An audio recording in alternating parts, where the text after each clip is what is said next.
Hello, my name is Min Kim from Keris. In this lecture, I will explain the introduction of Korea's ICT in Education Action Plan.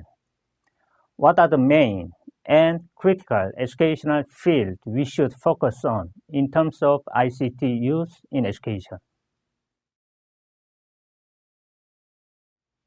In terms of the progress of ICT use in education in Korea, the computer education started in 1987 in the vocational high schools. However, what we understand as ICT use in education, the ICT in education policy actually started from 1996. Since 1996, Korean Ministry of Education has established 5-year master plans for ICT use in education and implemented projects focusing on elementary and middle schools.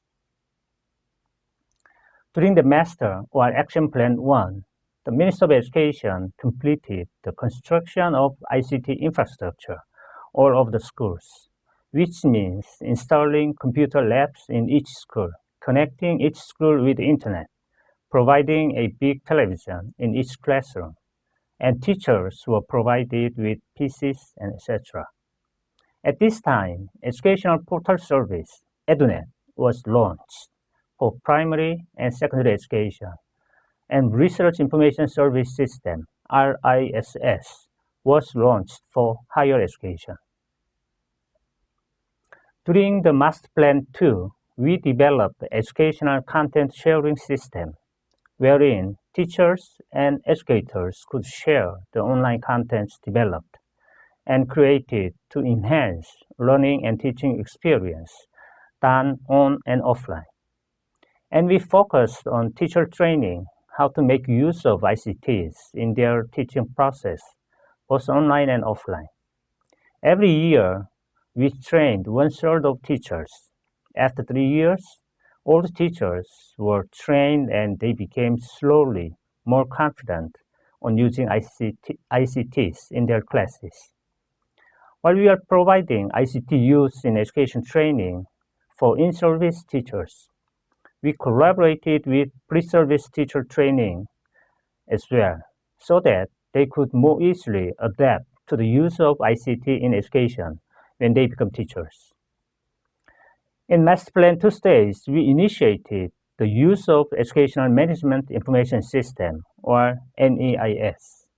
From 2003, teachers and school administrators have to transcribe all the records, performances, school activities, etc. on NEIS system.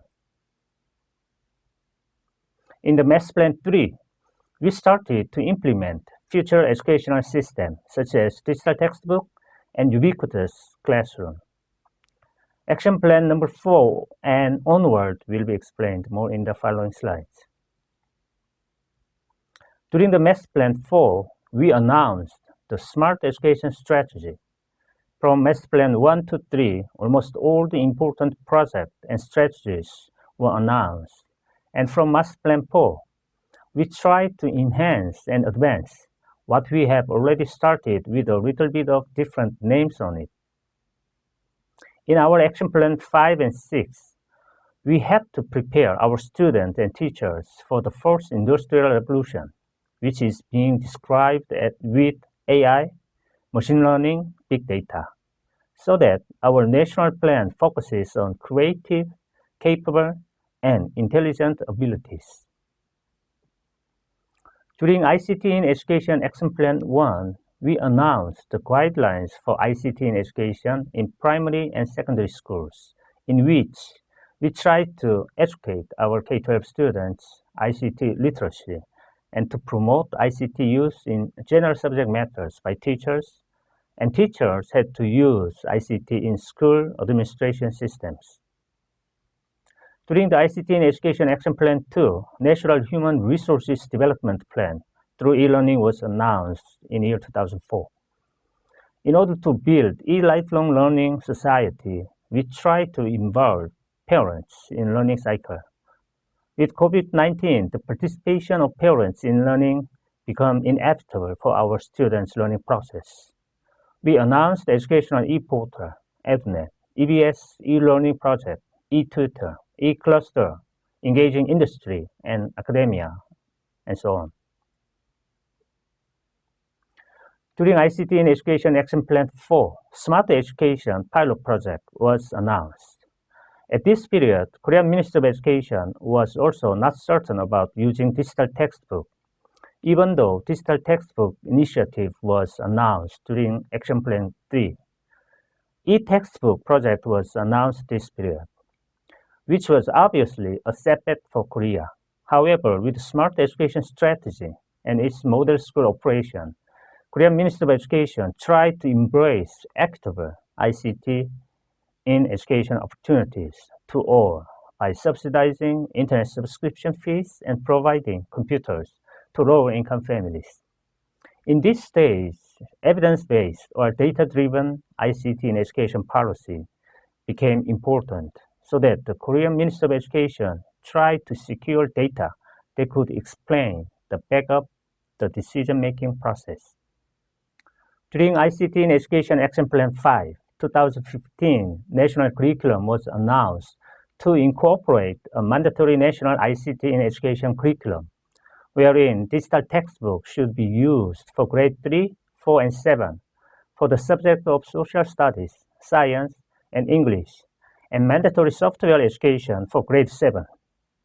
For higher education part, Korean Open Courseware, or KOCW, was being promoted to include Internet open lectures of universities.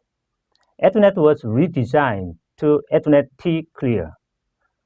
Teacher curriculum, learning, evaluation, and activity resources to include online teacher community and other services. Current and the latest ICT in Education Action Plan 6, which started in year 2019.